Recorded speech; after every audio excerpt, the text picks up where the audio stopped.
Ito, asukatan ko pala ka-farmers. Kung nakita nyo, ito, 30 ml. A few minutes later. Araw ngayon ng linggo, October 6. So, ngayon, may konti tayong tips sa mga baguhan na kagaya ko. At gusto ko lang pong i-share sa inyo itong Megatonic. Dahil po, nung una kong video ay nabanggit natin to na ito ang ginagamit kong spray dito sa ating mga talong. At ngayon mga ka-farmers ay gusto kong ituturo sa inyo na paano mag-mix nito. Ito ang video na to, mahalaga to sa mga baguhan na kagaya ko na gusto matuto rin na maging ka-farmers, sa ating mga supporters dyan. At sa mga supporters natin dyan na hindi interesado nito, ay pwede nyo itong i-skip ang video na to. So, dito na tayo mga ka-farmers. Simulan natin kung paano mag-mix. Kasi po, nabili natin to sa Shopee. Ang partner ko pala to mga ka-farmers ay itong Gold. So ito, kung nakita nyo, may ano pa yan, may plastic pa yan mga ka-farmers. So bago to. At ito mga ka-farmers, ito ang dalawang ano to. Kasi po, isang litrong Megatonic at saka 500 ml na Gold. So ang nabayaran ko nito mga ka-farmers ay 1,803. So may kamahalan to mga ka-farmers, pero actually ngayon gusto kong ipapakita sa inyo ang gamit ko kasi po ito ay nasubukan ko na. At pangalawa kong gamit mga ka-farmers yung Bio-Optimax. So dahil po gi-share ko to sa video na to, dahil gusto kong makatulong rin sa ating mga ka-farmers dyan na gusto matuto. So kahit baguhan tayo, gusto ko lang din i-share sa inyo ang aking mga nakita sa social media. Lalo na po kay ka-farmers pilot, yung idol ko na nagturo kung paano, yung mag-comment talaga mga idol once na magtanong tayo about sa pag garden mga ka-farmers. So ito muna, simulan natin ang pag-mix nito. Kasi po, nung una talaga kung makasya ba to o hindi. So makasya talaga yung mga ka-farmers. So let's go. Una mga ka-farmers, kailangan talaga tayo maglagay ng face mask. So ito, pinaghandaan ko na talaga to kasi gusto ko talagang i-share sa inyo ang aking mga natutunan about ito sa Megatonic. Kahit magawa na tayo mga ka-farmers ay yun, pinapanood natin yung mga iba't ibang pamamaraan sa pag-spray. At yun na nga, dahil po nasubukan ko ng isang beses at okay naman mga ka-farmers kung nakita nyo sa ating mga talong dyan. So yun po ang tatalakayin natin ngayon dito sa video na to. Sa pasok. Ninja moves to ha.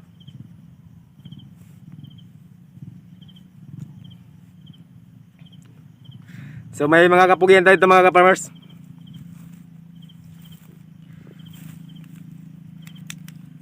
So tanggalin natin to, yung takip plastic.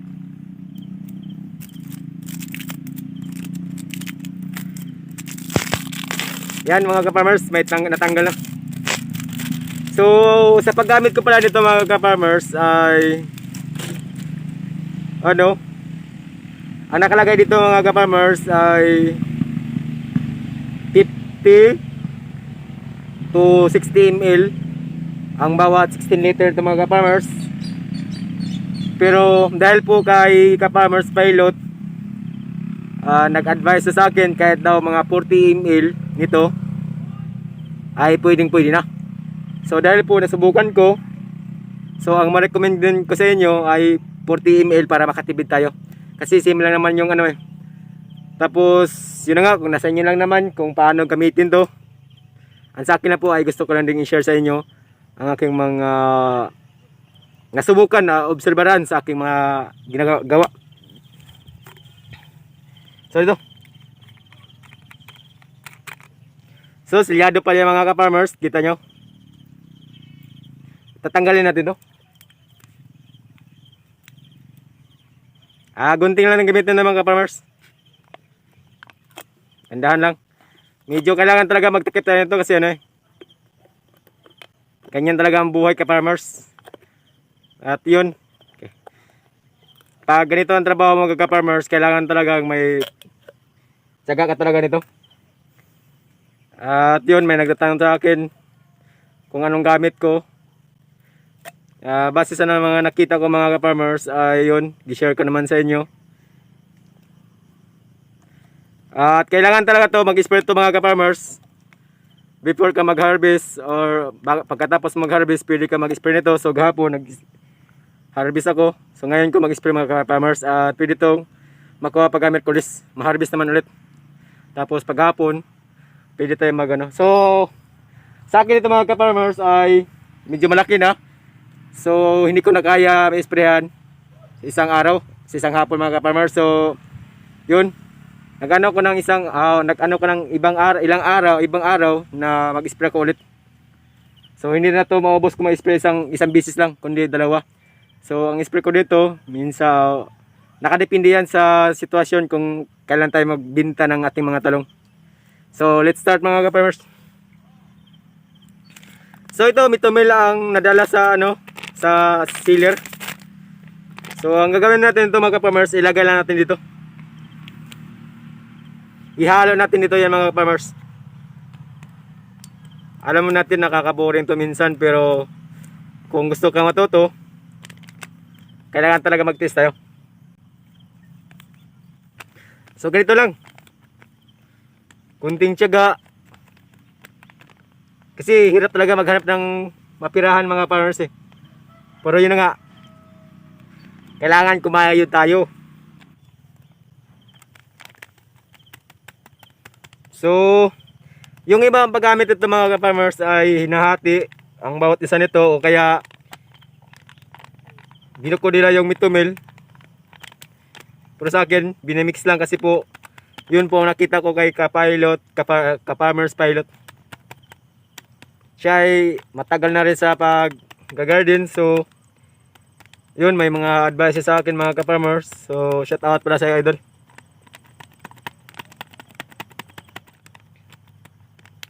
At yun ang susunod na ipakita ko sa mga ka-farmers, yung Bio Optimax at saka Bio Tonic. Kung paano maggamit nun. Sa ngayon, ang ituturo ko sa inyo kung anong timpla natin ito. Mamaya panoorin nyo ang video hanggang sa dulo. Para malaman nyo kung paano magtimpla sa sa Megatonic. So, naubos na mga ka-farmers at yung isa ihalo natin ito. Kailangan to i-mix mga ka-farmers. Kasi yung iba dito kasi tag 10 ml siya grams. Pero sa akin hinahalo ko mga ka-farmers.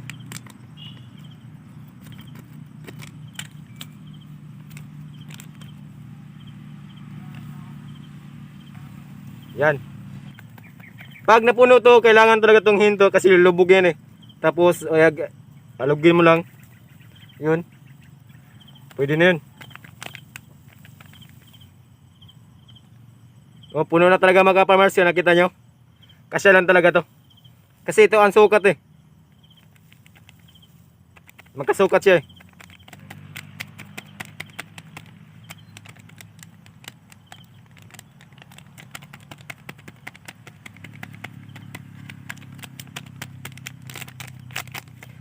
By the way pala, sa mga baguhan dyan na hindi pa nakasubscribe sa ating YouTube channel na Jones TV, mga idol, pwede pakisubscribe na lang. At yun, pakishare na lang din sa video at pakilike na lang once na mabisit nyo mga bahay natin mga ka-farmers.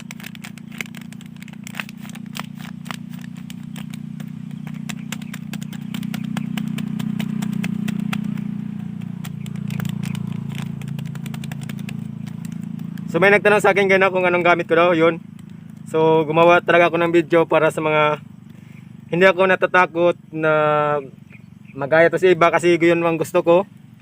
na marami na tayong maka-experience nito at hindi na mga mamuhan sa ibang lugar o kaya sa malayong lugar mga farmers. So yun, kahit maraming talonggay na mga ka-farmers, pero tuloy pa rin tayo. Yan pa ang pagsubok. Ganyan na naman tayo eh. So yung ano natin guys na umabot siya ng 80 kilos yung ano natin, yung talong. So padami-dami na talaga yung talong natin mga ka-farmers. Ang kagandahan na kasi dito, sa isang linggo, 2 beses na mag-harvest. So natapos natin pag-mix. May ano naman sa inyo, dagdag kaalaman dito. Mas maganda maglagay tayo ng Jolene o kaya bato. Ilagay natin dito ito mga ka-farmers. Kasi ang purpose nito, pag alog nyo kasi mga ka-farmers, mabilis lang maano yung mitumil. Kasi lulundagin eh. So, naghanap ako ng bato mga ka-farmers. Tingnan nyo. Napakagandang bato talaga to. Pero yun po ang ilagay natin dito. So, panoorin nyo. Yun, pasok. Tapos, ang gagawin nyo mga ka-farmers, ganito lang.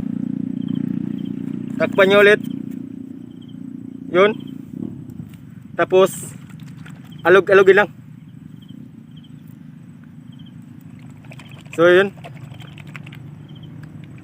Ganun lang mga farmers. Ganun lang kadali.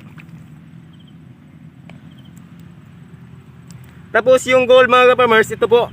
By the way, ito, asukatan ko pala ka-farmers. Kung nakita nyo, ito 30 ml, 40 ml, 50 ml ito mga ka-farmers. So ito ang sukatan ko sa ating Megatonic. Isang 40 ml katumbas ng 16 liter. Diba? Ganun lang po mga ka-farmers. Tapos yung gold naman 40 ml at 16 liter mga ka-farmers. Same lang yan siya. Ito ang partner ko sa pag-spray mga ka-farmers. Tapos yung Bio Optimax at saka Bio Tonic yung ano ko. Kailangan talaga mag-alternate siya. Kung ito lang gamit nyo, twice a week ang paggamit nyo, o kaya pag may iba kayong gamit mga ka-farmers, pwede once a week lang ang paggamit nito. So maraming salamat po. Kasi nagsimula wala tayong cameraman. So sana nakatulong to sa mga baguhan na gusto matuto nito.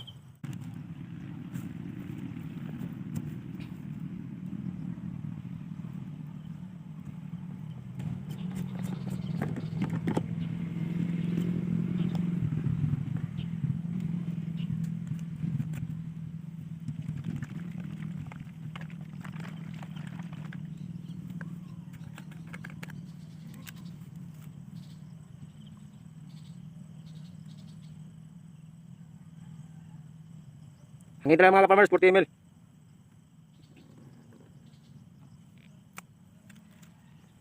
Yan, pinapakita ko na sa inyo, hindi yan sayang pag nagsayang tayo. Kaya yun, tamang tips lang, easy. Sa mga veterano dyan, shout out sa inyo. Sana supportan lang yung si Nokia.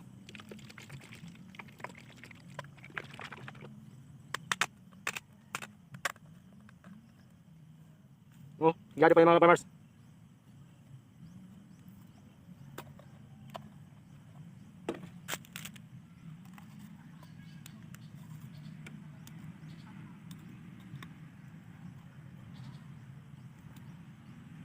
At ito, 40 ml rin. Yan, pinapakita ko na talaga sa inyo. May guide na kayo. Nasa inyo lang kung anong paggamit niyo mga farmers. Pero sa akin, gusto ko lang i-share po ang aking mga nakita sa social media.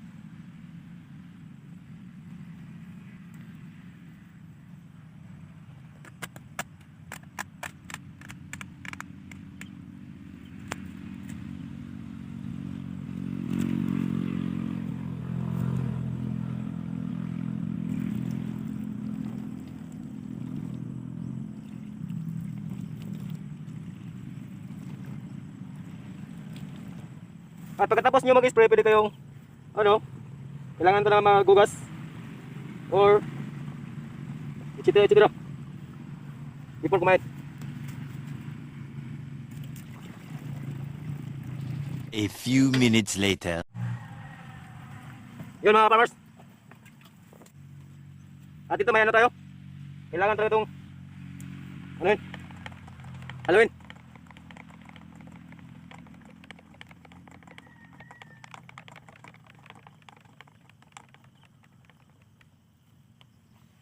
So